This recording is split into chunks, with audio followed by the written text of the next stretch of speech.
বান্টিদার কাছ দিয়ে ওষুধটা নেওয়ার পরে এই ওষুধটা খাওয়ার পরে পায়রাটা ঠিক হয়েছে। এই সব পায়রাগুলো সব সুস্থ হয়েছে, দেখে নিন। ভালো চনমনে এই বাচ্চাগুলো সব কটাই হয়েছিল, চোখে ঠান্ডা লেগে গেছিলো। আর এই যে পায়রাটার পুরো অবস্থা খারাপ ছিল, এই চোখের অবস্থাটা অনেকটা শুকিয়ে গেছে। তা পায়রাটা অনেকটাই ভালো হয়েছে। পায়রাটা এই চোখটা নষ্ট হয়ে গেছে, একটু বেশি দেরি হয়ে গেছে বলে এই চোখটা নষ্ট হয়ে গেছে।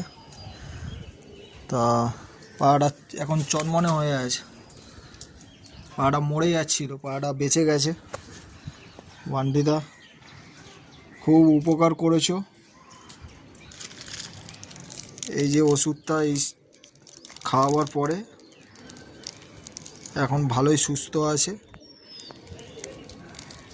খুব ভালো ওষুধ এটা, আপনারা সকলেই নিতে পারেন।